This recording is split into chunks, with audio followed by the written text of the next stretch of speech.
Brand new season, brand new bikes, and the same old chaos. Round 1 wasn't even over and the rider market, it exploded. The defending world champion, he walked away from Thailand with just 9 sprint points and no Grand Prix podium. The sprint race, it ended with a penalty and a sarcastic round of applause aimed at the stewards. On top of that, a very furious Ducati garage.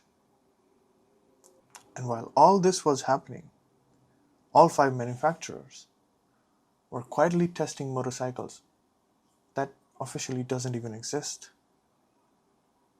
Welcome to 2026 MotoGP season. I know I'm late with this video, but trust me, it was worth the wait.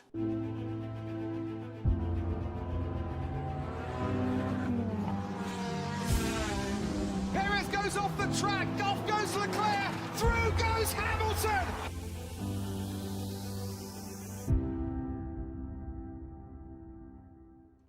If you're new here, welcome. I'm Akshay. This is The Art of Motoracing, where we break down MotoGP and Formula 1 in more details than is entirely sensible. And now, full transparency. I didn't get the Thailand GP episode out on time. Life gets in the way. But here's what I've realized. The story is actually bigger now. Because since that race, the rider market has gone completely sideways. And the prototype bikes of 2027, they're already secretly being tested. So, instead of a standalone Thailand GP recap that was already 2 weeks late, you're getting everything. The Thailand recap, championship context, the 850cc prototype tests that are happening right now, and a full market picture. All in one video. So let's start from the very beginning. Buriram, Thailand. Round 1 of the 2026 MotoGP World Championship. And before a race lap had even run, the qualifying session told us everything that we need to know. Marco Bezzecchi, Aprilia on absolute fire from winter testing, stuck his factory RSGP on pole position. His time, a new lap record. His margin over Marc Marquez, just 35 hundredths of a second.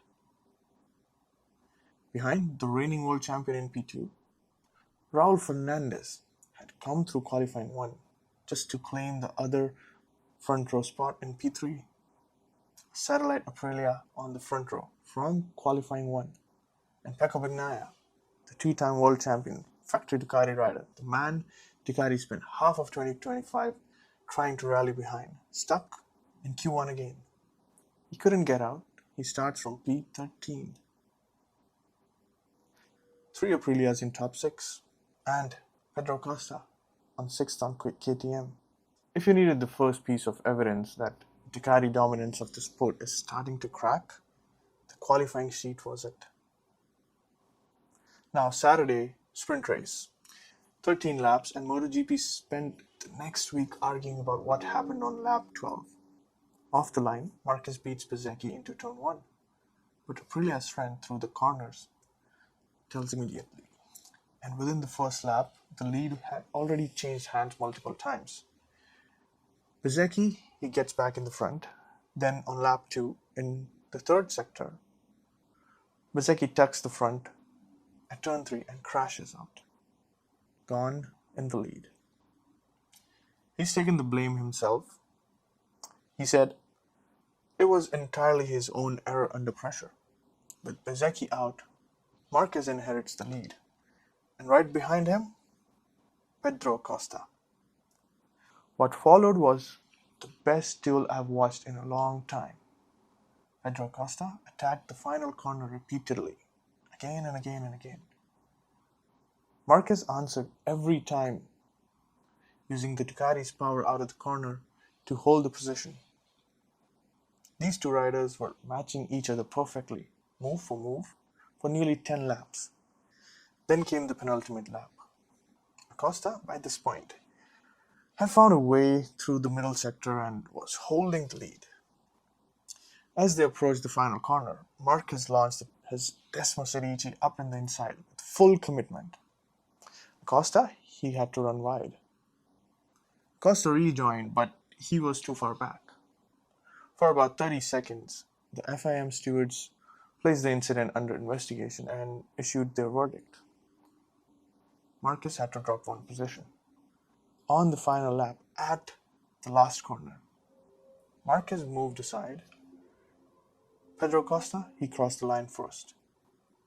He wins his first sprint in his MotoGP career. Davide Tardozzi, he called the penalty unfair. He was fuming. He said there was no contact.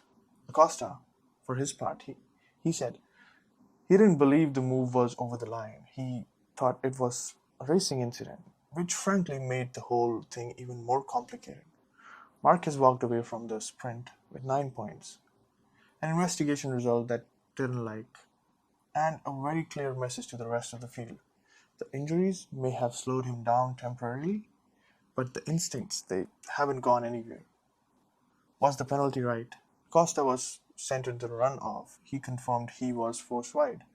That's not hard racing, that's running someone out of the road.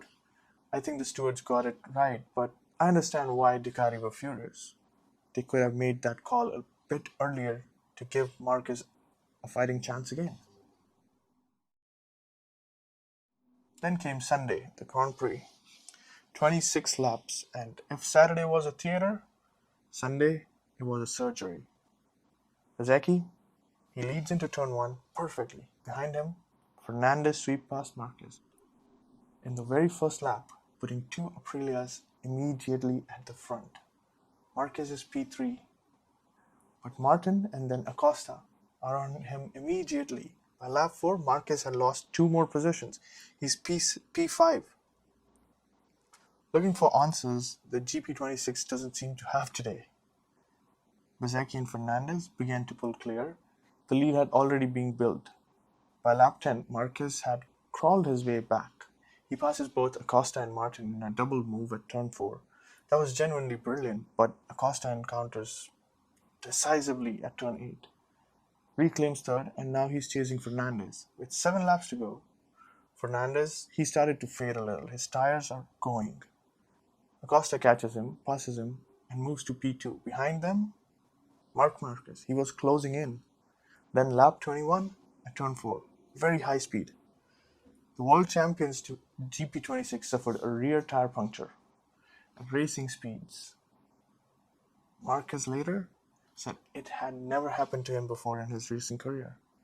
It ended his race on the spot and ended Ducati's hope of saving the result. And just moments later, Alex Marquez, he crashed at turn 4, the same corner. And then Joan Mir, who had been running a very strong 5th for Honda, was forced to pit with tire problems of his own.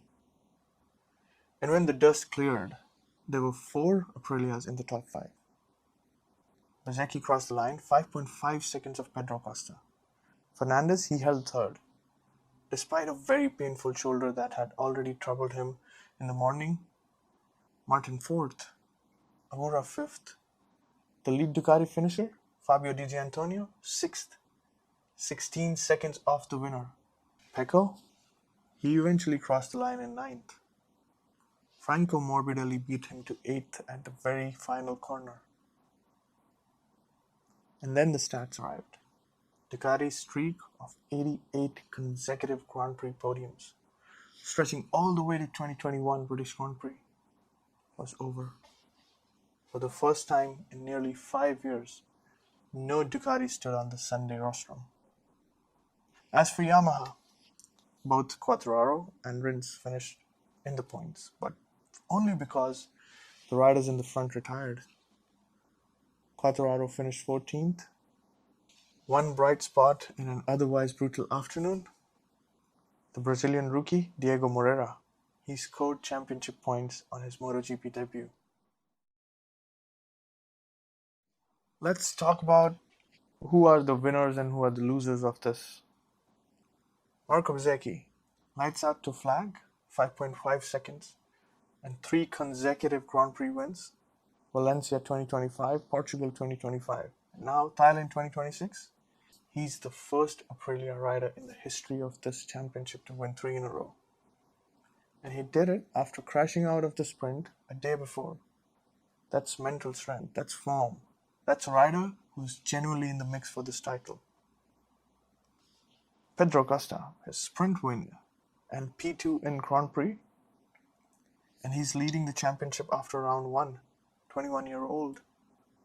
He was the best rider on that circuit across the whole weekend. Calm under pressure and clinical in execution. Never rattled despite everything happening around him. There will be people who'd say it's too early to mention him in the title conversation. I'd say they're not paying that close attention. And the biggest winner? Aprilia. 4 bikes in top 5. Factory RSGP is the second fastest machine on the grid, arguably faster than Ducati at specific circuits. 3 years ago, Aprilia were fighting for relevance. Now they're dictating pace in the championship. And arguably, the biggest loser for me was Ducati. One race, I won't overreact, but losing the streak of 88 consecutive podiums and seeing your defending champion score 0 points on Sunday from a possible 25 and watching 4 Aprilias lap you, that's a message. Their own technical director described it as the worst opening weekend in over a decade. They will respond, and they need to. In all of this, Yamaha, I have enormous respect for what Quartararo has done for that team. He's a world champion, and he's a loyal rider. But the V4 was genuinely not in the same competition as the rest of the field. P14 and only in points because of the retirements ahead. The Yamaha team boss, rather than any rider, faced the media post-race. That tells you how wrong everything is. The 2026 season has 1 race in the books, and the pecking order from 2025 has already scrambled. And honestly, it's exactly what this sport actually needed. Right, between Thailand and Brazil, the paddock hasn't exactly been quiet. First, Qatar Grand Prix. It has been postponed, with MotoGP citing the ongoing geopolitical situation in the Middle East. The season stays at 22 rounds. The calendar has been adjusted, with Portugal now November 22nd and Valencia, the finale, it's on November 29th. Everything else is unchanged. Second, Australia, from 2027, the same year the new 850cc bikes come into regulation, the Australian MotoGP round will leave Phillip Island for a street circuit. The first of its kind, a street circuit as a debut for a new era. You couldn't write a better script. From 2027, MotoGP changes completely. 850cc engines, Pirelli tires instead of Michelin, ride height device, they're gone. Aerodynamic restrictions even tightened. It's the biggest technical overhaul the Premier class has ever seen in years. And all 5 manufacturers, they're already testing the bikes.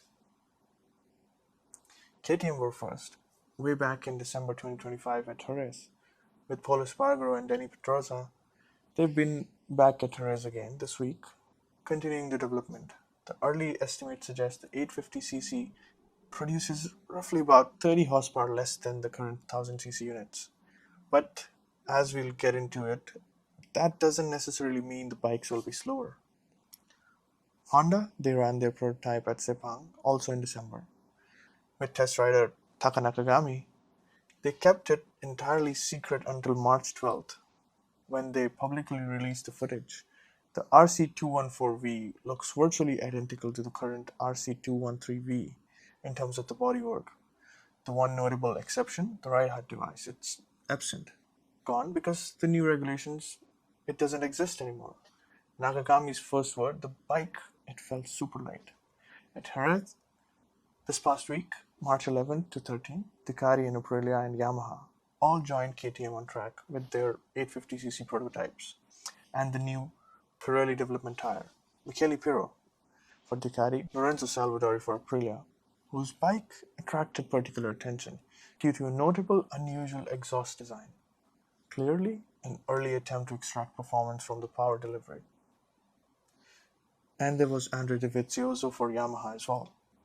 Meanwhile, Ducati and Aprilia, they already have a shared private test scheduled at Misano on April 13th and 14th, where Nicola Bulliga will also be present.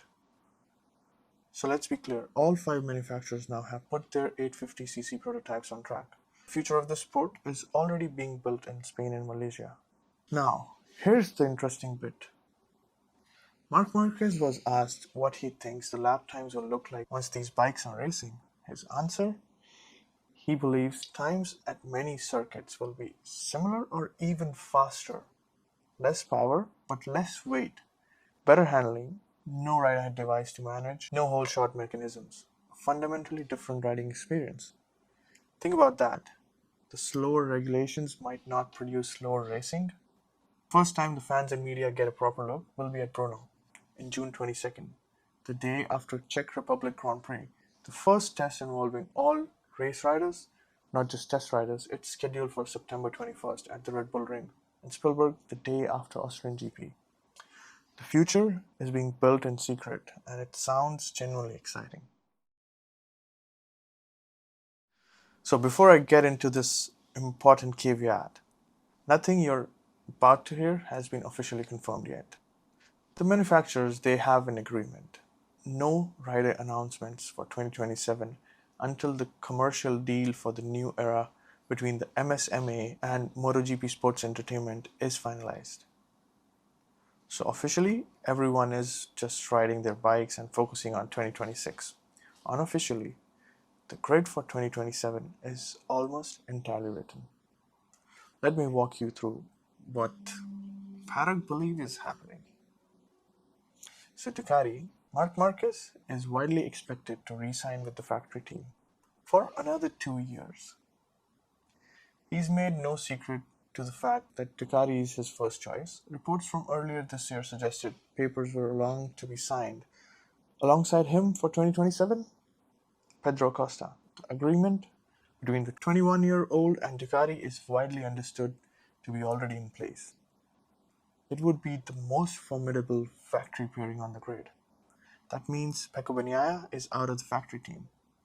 Reports indicate he's decided to join Aprilia alongside Bezzecchi, one of his closest friends in the paddock. That would give Aprilia an all-Italian factory lineup for the new era.